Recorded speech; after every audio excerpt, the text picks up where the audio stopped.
পায়ে যেতে বাধ্য। সুবহানাল্লাহ বলেন। বিশ্বনবী বললেন, আল্লাহ আমার মাথার চুলের ঝুঁটি আপনার হাতের মুঠোয়। আচ্ছা, এইভাবে কাকে ধরা হয়? যে খুব ছোট, ঠিক কিনা? নিজেকে কত ছোট করলেন বিশ্বনবী। ও আল্লাহ, আমার মাথার চুলের ঝুঁটি আপনার হাতের মুঠোয়, আপনি ডানে টানলে আমি ডানে যাব, বায়ে টানলে বায়ে যাব। আল্লাহ, আসআলুকা বিকুল্লি ইসমিন হুয়া লাক নাসিয়াতি বিয়াদিক মাদিন ফিয়া হুকমুক।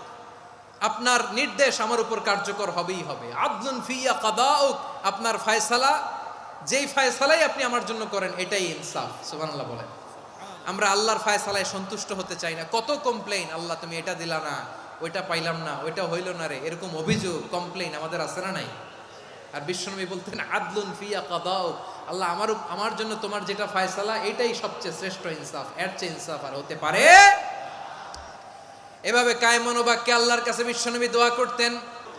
ঋণের বোঝায় যারা জর্জরিত, বিষ্ণু ইসলাম চমৎকার একটা দোয়া শিখিয়েছেন। আমাদের অনেকে ঋণের বোঝায় জর্জরিত, আছে না নাই? এদিকে কেউ আছেন? থাকলে হাত তোলার দরকার নেই, থাকলে এই দোয়াটা পড়বেন।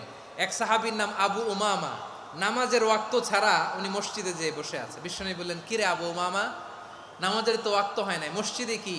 সাহাবী বলে, হুমুমুন লাজিমাতনি ওয়া দুয়ুন। নবী গো, ঋণের বোঝায় এমন টেনশনে আছি, ঘরে থাকতে পারলাম না, মসজিদে চলে আসছে। বিশ্বনবী বলেন, আমি কি তোমার এমন একটা দোয়া শিখাবো যেটা পড়লে আল্লাহ তাআলা তোমার ঋণের বোঝা হালকা করে দিবেন? আবু উমামা বললেন, ইয়া রাসূলুল্লাহ, অবশ্যই শিখাবেন। বিশ্বনবী বললেন, তাহলে তুমি পড়বা, আল্লাহুম্মা ইন্নী আউযু বিকা মিনাল হাম্মি ওয়াল হাযান ওয়া আউযু বিকা মিনাল জুবনি ওয়াল বুখল ওয়া আউযু বিকা মিন গালাবাতিদ দাইনি ওয়া কাহরির রিজাল।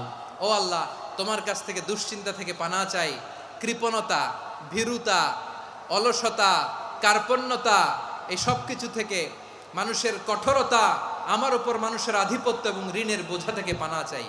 এই দোয়াটা যখন বিশ্বনবী শিখাই দিলেন, আবু উমামা বারবার এই দোয়া পড়ে, আল্লাহুম্মা ইন্নী আউযু বিকা মিনাল হাম্মি ওয়াল হাযান ওয়া আউযু বিকা মিনাল আজজি ওয়াল কাসাল ওয়া আউযু বিকা মিনাল জুবনি ওয়াল বুখল ওয়া আউযু বিকা মিন গালাবাতিদ দাইনি ওয়া কাহরির রিজাল। আবু উমামা বলে, এই দোয়া আমি পড়তে লাগলাম আর পড়তে লাগলাম। কিছুদিন পরে দেখা গেল বিশ্বনবীর শেখানো এই দোয়ার বদৌলতে আল্লাহ তাআলা আমার সব ঋণ পরিশোধের ব্যবস্থা করে দিয়েছেন।